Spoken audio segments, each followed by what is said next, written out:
আমাদের এই ভ্যাট অ্যাক্টে যে ডেফিনেশনগুলো আছে আমাদের বইতে, সেগুলো আমরা এক এক নাগারে সবগুলো না পড়ে আমরা যেটা আমাদের প্রাসঙ্গিক হবে সেভাবে এই ডেফিনেশনগুলো পড়ব। আমরা প্রথম আলোচনা শুরু করব রেজিস্ট্রেশন দিয়ে। তো রেজিস্ট্রেশনের জন্য যে ডেফিনেশনগুলো প্রাসঙ্গিক আমি সেগুলো দিয়ে শুরু করছি। প্রথমে আসেন ইকোনমিক অ্যাক্টিভিটি সম্পর্কে কি বলা হয়েছে। ইকোনমিক অ্যাক্টিভিটি নিয়ে বলা হয়েছে means any activity carried on regularly or continuously for making supply of any good services or immovable property. অর্থাৎ আপনি যদি রেগুলারলি এবং কন্টিনিউয়াসলি যে কোনো ধরনের অ্যাক্টিভিটি আপনি ক্যারি অন করেন কমার্শিয়ালি, কোনো গুড সাপ্লাই দেওয়ার জন্য অথবা কোনো সার্ভিস প্রোভাইড করার জন্য অথবা যে কোনো ইমুভেবল প্রপার্টি সাপ্লাই দেওয়ার জন্য, তাহলে সেটা ইকোনমিক অ্যাক্টিভিটি হিসাবে বিবেচিত হবে। সেখানে নিচের বিষয়গুলো ইনক্লুড হবে। It also includes the following. এক নম্বর হচ্ছে any business profession vocation means of earning livelihood manufacture or undertaking of any kind weather or not for profit. মানে যে কোনো ধরনের বিজনেস, সেটা যদি আপনি প্রফিটের ওরিয়েন্টেশনে নাও করেন, মানে এনজিও যেগুলো আছে সেগুলোও আমার এখানে স্কোপে চলে আসছে। Secondly, supply of any good services or property made under any lease licence. দেখিনি রেকর্ডটা হচ্ছে কি না, হ্যাঁ হচ্ছে। তো সেটা বলছে supply of any good services or property made under any lease licence or a similar agreement. অর্থাৎ লিজ যেটা আছে, যে কোনো ধরনের লিজ লাইসেন্সের এগেনস্টে আমি যদি কোনো পণ্য সাপ্লাই দিই বা কোনো সার্ভিস প্রোভাইড করি। Any one of initiative in the nature of A commercial activity or enterprise. মানে আপনি সিজনাল কোনো অ্যাক্টিভিটি করলেন, সেটা আপনার রেগুলার অ্যাক্টিভিটি না, কিন্তু সিজনাল বা ওয়ান অফ মানে কি আমি যেটা হঠাৎ করে করলাম, কিন্তু তাও এটা আমার সাপ্লাই হিসেবে গণ্য হতে পারে, ইকোনমিক অ্যাক্টিভিটি হিসেবে গণ্য হতে পারে। এবং 4 নম্বর হচ্ছে any activity carried out at the beginning or at the end of such an activity. মানে যে কোনো একটি ইকোনমিক অ্যাক্টিভিটি করার পর সেটার উপসংহার স্বরূপ যদি আপনি আরও কোনো অ্যাক্টিভিটি করেন, সেটাও ইকোনমিক অ্যাক্টিভিটির অন্তর্গতই হবে। তবে শ্যাল নট ইনক্লুড, মানে এই ইকোনমিক অ্যাক্টিভিটির মধ্যে নিচের বিষয়গুলো ইনক্লুডেড হবে না। কী কী ইনক্লুডেড হবে না? Any service rendered by an employee to his employer. অর্থাৎ আপনি কোথাও জব করতেছেন, স্যালারির বিপরীতে আপনি আপনার এমপ্লয়ারকে সার্ভিস দিচ্ছেন, সেটা কিন্তু ইকোনমিক অ্যাক্টিভিটি নয়। মানে ওই সার্ভিসের জন্য আপনি আপনার ওখানে ভ্যাট প্রযোজ্য হবে না, এটা স্যালারির এগেনস্টে হচ্ছে। এরপর হচ্ছে any service rendered by any director of a company.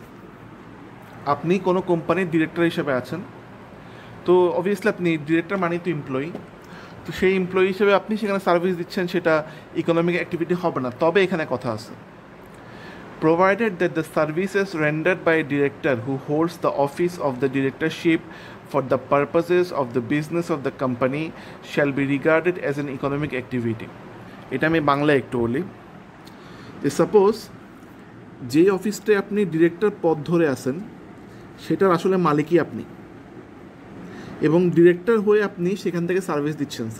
মানে একটা একটা কনসালটেন্সি ফার্ম আপনি খুললেন, সেই কনসালটেন্সি ফার্মের মালিকও আপনি, ডিরেক্টরও আপনি।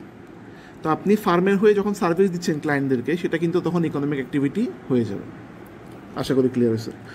এরপর হচ্ছে in recreational pursuit or hobby carried on a non commercial basis. অর্থাৎ আপনার যে কোনো হবি বা রিক্রিয়েশনাল কাজ কারবার যেটা আপনি নন কমার্শিয়াল বেসিসে করতেছেন, সেটা ইকোনমিক অ্যাক্টিভিটি হবে না। Any prescribed activity carried on by the government without any commercial motive. মানে আমাদের সরকার যদি এমন কোনো অ্যাক্টিভিটি করে যেটা আসলে কমার্শিয়াল উদ্দেশ্যে না, জনহিত মানে মানুষের উপকারের উদ্দেশ্যে সরকার করতেছে, সেটা ইকোনমিক অ্যাক্টিভিটি হবে না। তো এই ছিল ইকোনমিক অ্যাক্টিভিটি সম্পর্কে ওভারঅল আইডিয়া। আমরা এরপর যে ডেফিনিশনটা করবো সেটা হচ্ছে এনলিস্টমেন্ট থ্রেশহোল্ড। আমরা জানি দুই ধরনের ট্যাক্স আসলে ভ্যাটে আছে।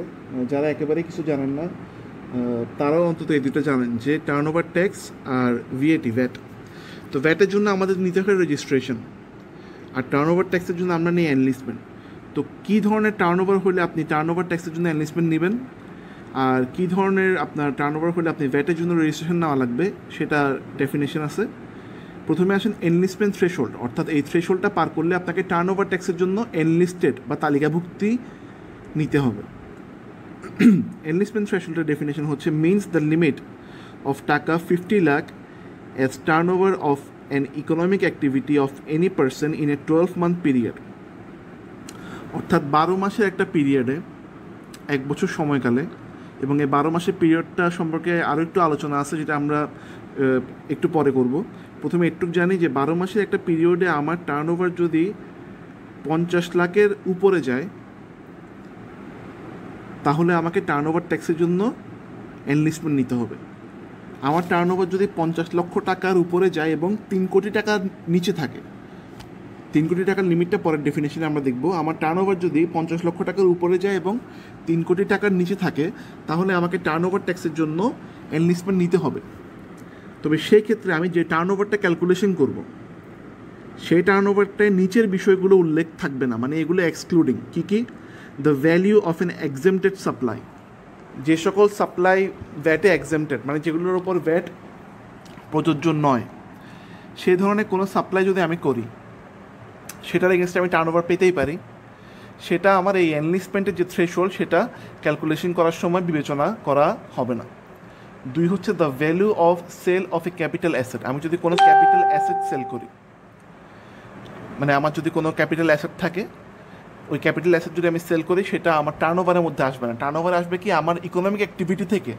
যেই ইকোনমিক অ্যাক্টিভিটির ডেফিনেশন কিন্তু আমরা মাত্র পড়লাম, তো সেই ইকোনমিক অ্যাক্টিভিটি থেকে আমার যেই টার্নওভারটা আর্ন হবে, সেগুলো দিয়ে এই থ্রেশহোল্ডটা কিন্তু ক্যালকুলেশন করা হবে। 3 আসতেছে the value of a sale of an organisation of economic activities or any portion thereof. মানে আমি যদি কোনো কোম্পানি সেল করি, পুরো একটা কোম্পানি বা পুরো একটা ফার্ম, একটা অর্গানাইজেশন আমি সেল করে দিলাম, সেটার এগেনস্টে অবশ্যই আমি টাকা পাবো, কনসিডারেশন পাবো, সেটা কিন্তু এই থ্রেশহোল্ডের মধ্যে আসবে না। এবং 4, the value of A supply made as a consequence of permanently closing down an economic activity. আপনি একটা ইকোনমিক অ্যাক্টিভিটি বা একটা কোম্পানি বন্ধ করে দিচ্ছেন, সেই ক্লোজিং ডাউনের সময় আপনি কিছু সাপ্লাই দিচ্ছেন, ক্লোজিং ডাউনের কনসিকুয়েন্স হিসেবে, মানে আমি কোম্পানি বন্ধ করে দিব, এই মালগুলো কী করবো, এগুলো ছেড়ে দিতে হবে, তো সেটাও আপনার এই থ্রেশহোল্ডের মধ্যে আসবে না। এগুলো ছাড়া অন্য যে কোনো ধরনের আপনার ইকোনমিক অ্যাক্টিভিটি থেকে আপনার টার্নওভার যেটা আসবে, সেটা ক্যালকুলেট করে যদি 50 লক্ষ টাকার উপরে হয়, আপনাকে টার্নওভার ট্যাক্সের জন্য এনলিস্টমেন্ট নেওয়া লাগবে। এবার আসেন রেজিস্ট্রেশন থ্রেশহোল্ড, মানে কখন আপনাকে ভ্যাটের জন্য রেজিস্ট্রেশন নেওয়া লাগবে। এটা হচ্ছে মিনস দ্য লিমিট অফ টাকা 3 crore as turnover of N economic activity of any person in a 12-month period but does not include the following. মানে এগুলোই প্রত্যেকটা কথা আগের মতোই, শুধুমাত্র একটা কথা নতুন, যে টার্নওভার ট্যাক্সের জন্য আমার লিমিট ছিল 50 লাখ, আর এই ভ্যাটের রেজিস্ট্রেশনের জন্য আমার লিমিট হচ্ছে 3 কোটি। মানে আমার টার্নওভার যদি 3 কোটি টাকার উপরে যায়, তখন আমাকে ভ্যাটের জন্য রেজিস্ট্রেশন নেওয়া লাগবে। তবে এই 3 কোটি টাকায় কী কী ইনক্লুড থাকবে না, ওই যে উপরের মতোই, the value of an exempted supply, the value of sale of a capital asset, the value of sale of an organisation এবং the value of supply made as a consequence of closing down an economic activity, এগুলো include থাকবে না। এগুলো ছাড়া যদি আমার turnover 3 কোটি টাকার উপরে যায়, তাহলে আমাকে ভ্যাটের জন্য রেজিস্ট্রেশন নেওয়া লাগবে। তো এতক্ষণের আলোচনায় আমরা 3টা জিনিসের কথা বলছি। একটা হচ্ছে ইকোনমিক অ্যাক্টিভিটি, একটা হচ্ছে এনলিস্টমেন্ট থ্রেশহোল্ড, আর একটা হচ্ছে রেজিস্ট্রেশন থ্রেশহোল্ড। কেন বলছি এগুলো?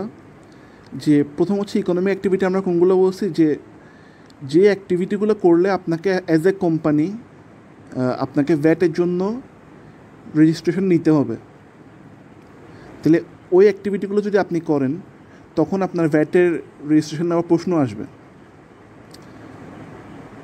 এছাড়া যদি আপনি যেসব জিনিস আমি বলছিলাম যে এগুলো ইকোনমিক অ্যাক্টিভিটি নয়, যেমন একটা হচ্ছে যে যদি আপনি এক্সেমটেড পণ্য প্রডিউস করেন, তাইলে ওইটা ইকোনমিক অ্যাক্টিভিটি হবে না। এক্সেমটেড পণ্য কোনটা? যে সকল পণ্যকে ভ্যাট থেকে অব্যাহতি দেওয়া হয়েছে, তো ওই ধরনের পণ্য যদি আপনি প্রডিউস করেন, ওটা কিন্তু ইকোনমিক অ্যাক্টিভিটি না। তো এক্সেমটেড পণ্য প্রডিউস করে আপনি 5 কোটি 10 কোটি পর্যন্ত আপনি সেলস করলেন, তাও কিন্তু আপনার ভ্যাট রেজিস্ট্রেশন নেওয়া লাগবে না। তাইলে ভ্যাট রেজিস্ট্রেশনের রিকোয়ারমেন্টের মধ্যে একটা হচ্ছে ইকোনমিক অ্যাক্টিভিটি থাকতে হবে। এই জন্য আমরা ইকোনমিক অ্যাক্টিভিটির ডেফিনেশন পড়ছি। এরপর আপনার ডেফিনেশন পড়ছি এনলিস্টমেন্ট থ্রেশহোল্ডের, যেটা হচ্ছে যে আমি ইকোনমিক অ্যাক্টিভিটি করতেছি, কিন্তু আমার পুরো বছরে আমার সেলস 50 লাখ টাকার পর্যন্ত আছে, বা 50 লাখ টাকার থেকে 3 কোটি টাকা পর্যন্ত আছে। 50 লাখ টাকার উপরে কিন্তু 3 কোটি টাকার নিচে, তখনও আমাকে ভ্যাটের জন্য রেজিস্ট্রেশন নিতে হয় না, যদি না স্পেশাল কোনো এসআরওর মাধ্যমে আমি যে এই জিনিসের বিজনেস করি ওই বিজনেসকে সরকার বলে যে না এই বিজনেস করলে 1 টাকা আর্ন করলেও ভ্যাট রেজিস্ট্রেশন নিতে হবে, ওরকম কিছু না থাকলে আমাকে ওই 50 লাখ টাকা থেকে 3 কোটি টাকার নিচে আমার যদি বছরে সেলস থাকে আমার তখন কিন্তু ভ্যাটের রেজিস্ট্রেশন নিতে হয় না, আমার নিতে হয় কি টার্ন ওভার ট্যাক্সের রেজিস্ট্রেশন। টার্ন ওভার ট্যাক্সটা হচ্ছে যে ক্ষুদ্র ব্যবসায়ীদের জন্য যে ট্যাক্সটা সরকার চালু করছে আর কি। ভ্যাট যেরকম 15%, টার্ন ওভার ট্যাক্স আরও কম হয়, তখন আমাকে ওইটা নিতে হবে। তো এটার জন্য দরকার যে কি এনলিস্টমেন্ট থ্রেশহোল্ড, সেটা কি 50 লক্ষ টাকার স্পর্শ করলে এবং 50 লক্ষ টাকার থেকে 3 কোটি টাকার নিচে পর্যন্ত যদি আমার সেলস থাকে বছরে আমাকে এটা নিতে হবে। আর রেজিস্ট্রেশন থ্রেশহোল্ডটা কি, আমি ইকোনমি অ্যাক্টিভিটি করি এবং আমার সেলস 3 কোটি টাকা স্পর্শ করছে এবং অথবা এর উপরে চলে গেছে, তখন আমাকে ভ্যাট রেজিস্ট্রেশনের বিষয়টা আমার চিন্তা করতে হবে, এটা নিতে হবে। তাহলে এই তিনটা কিন্তু রেজিস্ট্রেশনের সম্পর্কে সম্পর্কিত। তো আজকের ক্লাস একটু, নেক্সট ক্লাসে আমরা রেজিস্ট্রেশন নিয়ে শুরু করব। রেজিস্ট্রেশন নিয়ে পড়ার আগে এই ডেফিনেশনগুলো আমাদের জানার দরকার ছিল, এই জন্য আমি এই ডেফিনেশনগুলো পড়ে দিলাম। Thank you.